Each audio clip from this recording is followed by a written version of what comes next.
여러분 안녕하십니까? 광석률 문학TV 제6화는 위험한 춘정, 양을 잡아먹는 늑대, 예, 징그러운 모습이죠. 예, 성폭행하는 장면입니다. 먼저 그 여셀이라는 곳, 그 동네 이야기 좀 하고, 내 이름은 짐승. 이 여셀이라는 곳에서 여성들을 이렇게 강간했던 인물이 있어요. 오늘 주제는 이제 조두순 사건입니다. 내 이름은 악마.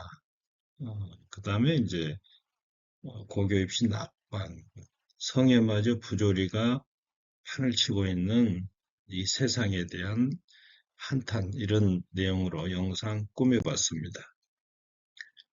여셀이라는 곳은 SC에서 서쪽으로 베겔이 달리다가 큰 언덕을 하나 넘어서면 서해의 광막한 물천지가 전개되는데요. 일본인들이 놓았다고 하는 다리를 건너서 계속 달리다 보면 오른쪽에는 북쪽 간척지 농들이 있고 왼쪽으로는 밭들이 있는 좀 특이한 지형입니다. 그리고 이 솔밭 사이에 드문드문 솔밭 언덕들이 있고 그 언덕을 바람막이 삼아서 67개의 촌락으로 이루어진 여세리가 있고 그 여세리의 중심 마을은 남촌이 되겠습니다. 남촌은 500여 년 전에 김해김씨의 조상들이 거주하기 시작해서 약 100여 호에 이르는 그러한 동네인데 북쪽이 바닷가이면서도 제법 널따란 농지를 가지고 있는 곳입니다. 모래밭에는 보리나 고구마, 땅콩을 심고 미국의 원조 밀가루로 형성된 간촉지, 논에 모두 심었습니다. 미군들의 그 원조 밀가루죠. 내 이름은 짐승. 이제 소설 속에 이제 이런 내용이 나옵니다. 영준이 중학교 2학년 때 옆 동네 철진이라는 인간이 살고 있었는데 그 이름만 대도 아이가 울음을 그칠 만큼 아주 악명을 떨쳤습니다. 그래서 그를 가장 두려워하는 부류는 바로 여자들인데, 여자들. 왜냐하면 눈에 들어왔다면 처녀건, 유부녀건, 어린 소녀건, 할머니건 가리지 않았기 때문입니다. 나른한 어느 봄날 오후에 우거진 술밭 한가운데서 하굣길에 초등학교 5학년짜리 여자아이를 솔밭 깊숙한 곳으로 끌고 갔습니다. 그래서 얼마 후에 시신은 아이를 내버려둔 채 편편히 사라졌는데 해질녘에 훌쩍이는 소리를 들은 길손의 등에 업혀서 아이는 집으로 돌아옵니다. 그래서 처절하게 찢겨나간 몸뚱이 앞에서 그 어미는 넋을 잃고 말았는데요. 다음날 지서에 정식 고발장을 접수했지만 웬일인지 사건은 유야무야 되고 말았습니다. 조두순 사건입니다. 어린아이 성폭행과 관련한 너무나도 끔찍하고 유명한 사건이죠. 2008년 12월 11일 경기도 안산시 단원구 원곡동의 한 교회 건물 화장실에서 당시 만 8세 초등학교 3학년이었던 여자아이를 납치해서 성폭행하고 신체까지 훼손했던 자랑무도한 인간입니다. 피해 아동은 성기와 항문 기능의 80%를 상실했고 인공 항문을 만들어야 하는 연구 장애를 입었습니다. 오전 8시 30분경에 당시 만 56세의 전과 17번 조두수는 A양을 보고 너 이 교회 다니니? 이렇게 물었습니다. 피해자가 아니라고 대답하자 이 교회에 다녀야 한다면서 입을 막고 번쩍 안아서 교회 건물 유리문을 밀치고 1층 복도 끝에 있는 화장실로 끌고 들어갔습니다. 이게 실제 이게 교회 건물입니다. 그리고 화장실 문을 닫고 변기 뚜껑을 내린 다음에 A양을 강제로 무릎 꿇 앉힌 다음에 A양에게 자신의 성기를 빨라고 시켰습니다.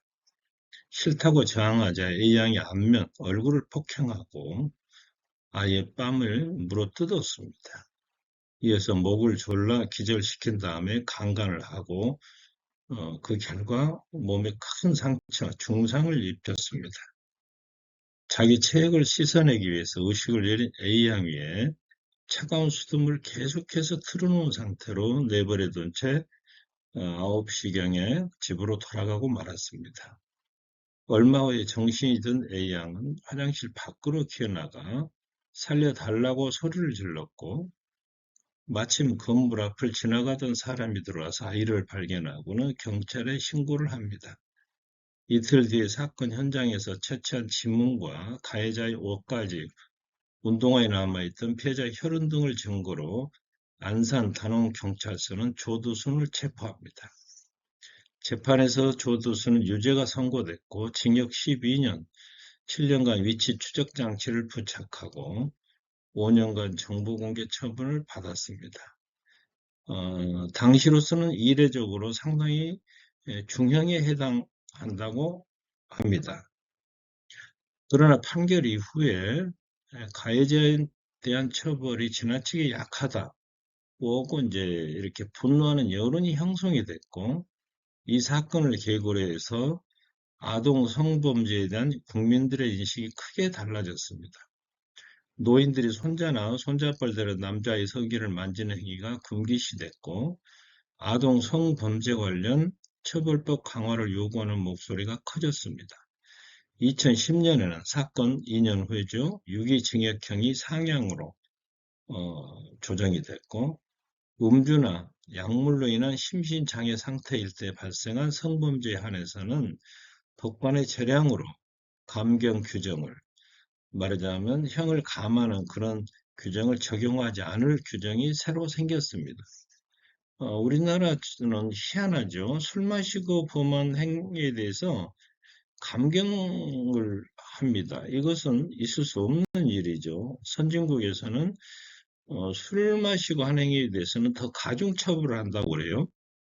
자, 피해자의 근황을 보면 2010년 1월 8일 피해자의 수술이 성공적으로 끝나서 임신이나 배변이 가능해졌고 비록 생리적인 능력은 되찾았지만 정신적인 상처는 그 정도를 헤아리기 힘들 정도가 됐습니다.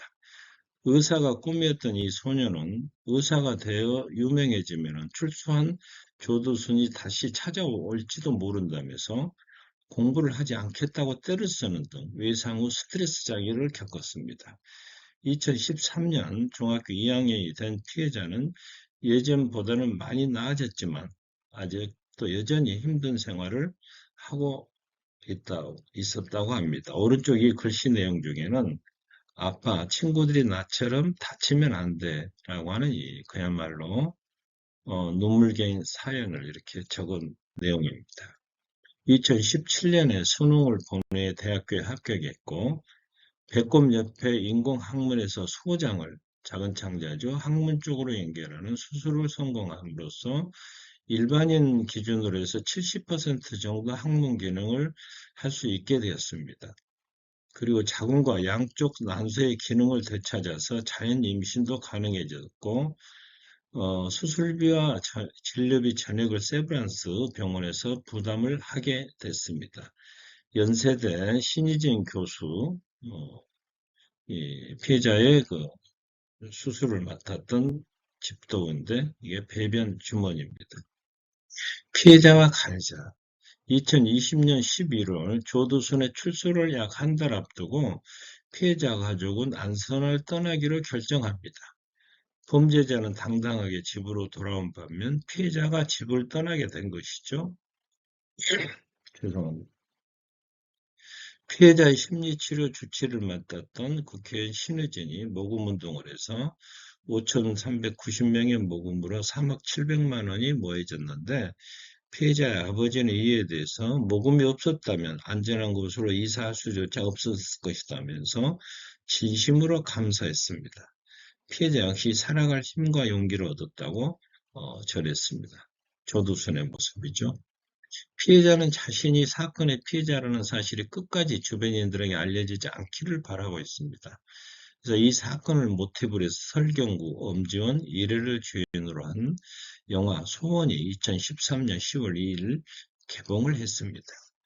소재원 작가의 희망의 날개를 찾아서가 그 원작이고 이 스토리의 일부를 각색했다고 합니다. 피해자 가족 역시 영화 제작에 동의했고 영화관에서 직접 이 영화를 시청했습니다. 가수 윤도현이 20분 만에 소원이라고 하는 노래를 작곡해서 제작진에게 개런티 없이 선물로 줬다고 합니다. 내 이름은 아마 어느 봄날 자정 무렵 이제 요셉이 이야기입니다. 조금 처음에 서두에 말씀드린 철진이라고 하는 이 인물이 같은 동네 가부집으로 이제 쳐들어갑니다. 그의 눈은 벌겋게 달아올랐고 목소리는 한오락 양심이냐 가늘게 떨었습니다. 늑대의 앞 발톱을 피하다가 암양은 구속적으로 내몰렸는데요. 발버둥 치는 수절과부의 입을 틀어막은 채 철진은 기어코 욕정을 채우고 맙니다. 순결한 욕신을 우두구둑 씹어서 살과 뼈를 남김없이 제 입에 쳐 넣었던 것이죠. 이 사건은 여자 쪽에서 쉬쉬하는 통에 그냥 묻힐 뻔했는데 헤집어진 살 가운데 부러진 뼈 속에 하나의 생명이 잉태되어 있습니다. 잘못된 만남의 씨앗이 뱃속에서 점점 몸집을 불려왔는데요. 그럼에도 불구하고 여자는 발만 동동 구를 뿐 달리 손을 쓰지 못했습니다. 누구에게 발설할 처지도 못됐거니와 의료시설마저 변변치 않았던 1970년대 초 한국 농촌의 환경 속에서 여자는 냉가슴 앓듯 혼자 속을 태우고만 있었습니다. 몇 달 사이에 걷는 폼이 달라지자 눈치를 챈 주위 사람들의 권유에서 읍내병원에 가서 수술을 받았고 이로써 사건은 종결됐습니다. 영준이라고 하는 주인공 고교 입시에서 또 낙방을 했는데 재수하여 들어간 SC 중학교에서 최우등생이었음에도 불구하고 또 고등학교 입시에서 떨어지고 말았습니다. 담임선생은 영준의 불합격을 중학교 최대 이변으로 규정했는데 영준은 여기에 대해서 우리는 서로를 봐다르는 데 있어 세상이나 나나 너무 힘들다. 나를 분노케 하는 것은 낙방 그 자체가 아니다. 왜 하필 나만 패배의 쓴잔을 마셔야 하는가? 그런 얘기입니다. 여기는 이제 에, 그 퇴계 이황 선생이 세 번이나 그 과거에 낙방한 그런 장면입니다. 중학교 절친, 친한 친구가 놀리는데 촌에서 날고 기어봤자 별 수 있냐? 여기 아들들은 날마다 교실에서 풀었던 문제들이 중학교 입학시험에 다 나왔다더라. 자기 선생들이 시험 문제를 내니까 그럴 수밖에 없죠. 뒷구멍으로 들어가는 애들도 많고, 그러니까 헛발질 그만하고 현물 그만 켜요. 뛰어봤자 벼룩이고 날아봤자 똥파리 이렇게 이제 밤새워서 공부하는 호롱불 밑에서 콩나물 시루처럼 이렇게 빡빡히 들어찬 초등학교 모습이죠. 입시뿐만 아니라 성에마저 부조리가 끼어들지 않느냐. 초등학교 5학년 때 미술 시간에 담임선생님 하는 말씀이 아름다운 수채화 속에는 밝고 환한 색감이 있는 것이 아닙니다. 그래서도 안 되고요. 어둡고 칙칙한 색깔도 섞여 있어야 한다는 뜻이죠. 물론 밝은 색도 있고 어두운 색도 있습니다. 그런데 왜 여세리 성에는 밝은 색은 없고 어둡고 칙칙한 색깔만 있는 걸까? 왜 입시와 성에마저 부조리가 끼어드는가? 아름다운 사랑의 장면도 있지만은 여기는 음침한 성폭력들 그리고 입시 성공은 부모가 결정한다고 하는 이 기가 막힌 한국의 교육제도 이런 것들에 사춘기 주인공 그 영준이 부조를 느낀다 그런 내용입니다. 소설이나 영화에서는 그토록 아름답게 그려지는 사랑이 왜 이곳 여셀에서는 범죄와 폭력을 동반하는 걸까?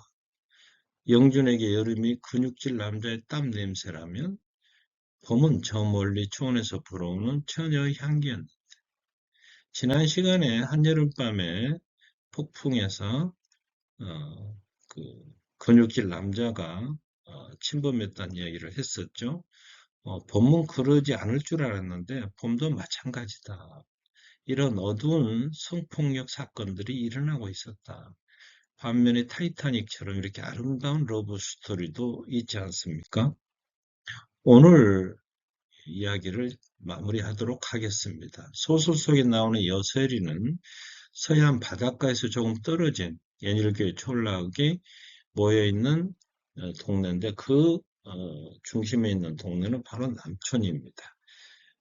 철진이라는 한 인간이 초등학교 5학년 여자아이를 강간한 사건을 이 주인공이 목도함으로써 조돈수순 사건을 이렇게 도출해내는데요.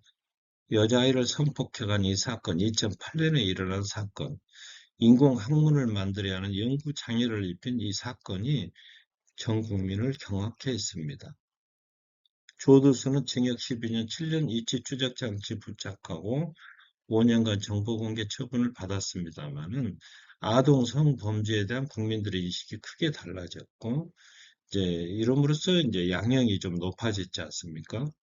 피해자는 이제 임신과 배변이 가능해졌지만 외상 후 스트레스 장애를 겪고 있습니다. 지금은 대학생이 돼 있고요. 2020년 조두수는 이제 출소해서 안산으로 가게 되고 피해자는 다른 곳으로 떠나야 하는 아이러니한 일이 일어났고 영화 소원이 2013년에 개봉했습니다. 소설 속에 이제 인간 늑대 철지는 같은 동네 과부, 수절과부 집으로 들어가서 성폭행을 하고, 잘못된 만남의 씨앗이 자라나자 수술함으로써 사건이 종결되고 말았다. 이런 일들이 얼마나 많이 있었겠습니까? 우리가 모르고 지나가는 범죄가. 또 이와 관련해서 주인공 영주는 고교 입시와 이 부조리를 연결시키는데요. 이게 이제 불공정한 사회라고 하는 이러한 불만으로 연결이 됩니다. 왜 여세의 성에는 어둡고 칙칙한 색깔만 있는 걸까? 오늘의 영상은 제가 썼던 복숭아꽃 성은 공정한가와 땅콩집 이야기를 참고를 했습니다. 오늘도 영상이 좋으셨다면 구독과 좋아요 부탁드리며 문학TV 외에 강성교 철학TV도 이렇게 운영 중에 있으니 많이 시청해 주시기 부탁드립니다. 여러분 고맙습니다.